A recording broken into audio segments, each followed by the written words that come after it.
Emmanuel Macron a fait savoir à qui voulait bien l'entendre que les médias mainstream et les médias alternatifs opéraient un lavage de cerveau des Français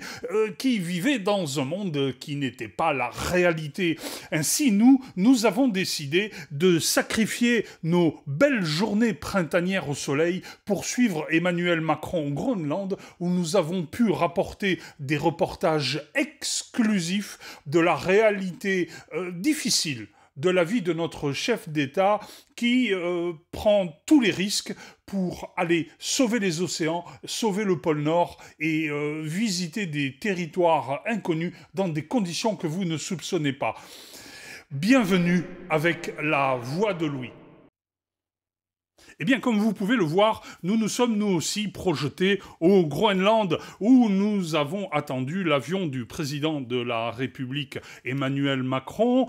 qui a donc atterri dans des bonnes conditions, où il a dû se couvrir un petit peu, car le réchauffement climatique n'est pas encore tout à fait à l'ordre du jour dans ces régions au-delà du cercle arctique. Il y a rencontré la présidente du Danemark, qui l'a accueilli et qui semble un petit peu inquiétée, semble-t-il, Brigitte, qui est restée à Paris et qui exprime son inquiétude en cherchant partout son homme. Mais voilà, Emmanuel Macron avait décidé de prendre un petit peu de recul par rapport à l'agressivité qu'il rencontre dans le pays qu'il est censé gouverner et dont les habitants ne comprennent pas toujours la finalité de ses décisions et de ses façons de faire. Eh bien, c'est en aventurier à la Jack London que Emmanuel Macron a pu déambuler dans les rues paisibles mais non moins exotiques de ce pays, au-delà du cercle arctique, aux côtés de son hôte. Les services d'ordre n'ont eu aucun mal à contenir la petite foule qui se pressait pour voir cet étrange personnage venu d'ailleurs, eux étant habitués aux ours polaires et aux pingouins, au point que Emmanuel Macron, ayant entendu parler de ces animaux étranges, avait eu idée d'aller les rencontrer, comme vous allez pouvoir le voir. Eh bien, Emmanuel Macron est parti au-delà. Il est allé loin, vers ces êtres anciens, ces êtres qui étaient là avant les Esquimaux, dans ces terres souvent méconnues. Ces animaux qui semblent, selon la légende, comprendre les êtres humains les plus évolués, ceux qui ont un niveau de conscience équivalent à ceux d'Emmanuel Macron, comme nous l'a dit et redit Rutel Krief. Nous sommes, nous, trop bêtes pour comprendre ce qu'il fait, ce qu'il dit, mais les pingouins et les ours blancs semblent, eux, être capables d'entendre les discours d'Emmanuel Macron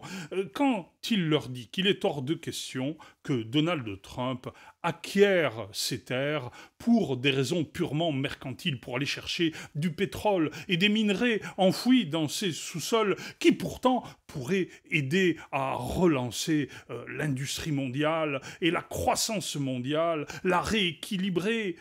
Bien, il semble que les pingouins ne soient pas tout à fait d'accord, et nous avons pu avoir quelques images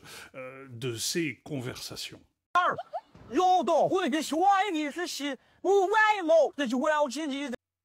Et comme vous pouvez le voir, eh bien, il semble que les animaux, même s'ils ont compris ce que Emmanuel Macron leur a dit,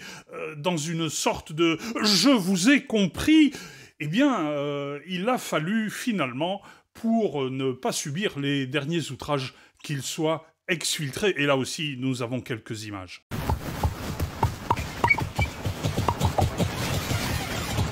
Mais Emmanuel Macron est un conquérant. Emmanuel Macron n'a peur de rien, n'a peur de personne, et il a poussé sa troupe à aller encore plus loin, malgré ses réticences, et à aller voir le seigneur des lieux, le maître absolu des terres du Groenland, Sa Majesté l'ours blanc, avec qui là aussi il a essayé d'avoir une conversation, et l'animal a, pour un temps, écouté ce qu'il avait à dire.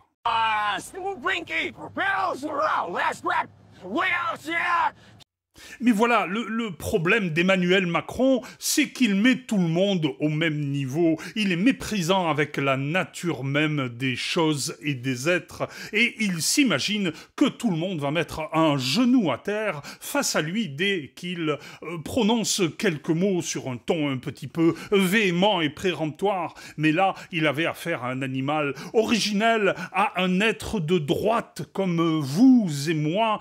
mais avec en plus un sang pur qui le pousse à régler les problèmes de façon radicale sans se poser des questions éthiques. Et l'ours, à un moment donné, a fait savoir qu'il était Emmanuel Macron n'avait plus qu'une solution, c'est que de se mettre à courir.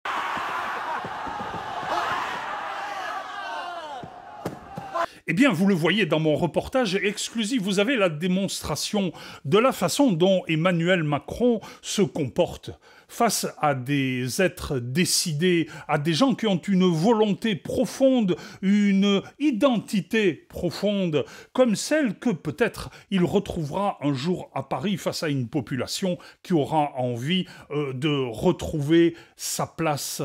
originelle. Eh bien, je vous remercie d'avoir suivi cette vidéo jusqu'au bout et je vous avoue qu'elle a été particulièrement difficile à faire et qu'un abonnement et un partage seraient le bienvenu, ne serait-ce que pour me récompenser de la température à laquelle j'ai dû tourner cette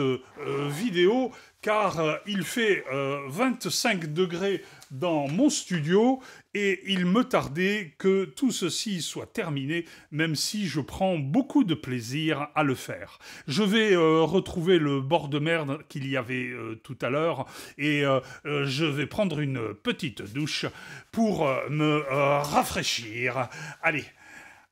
à bientôt!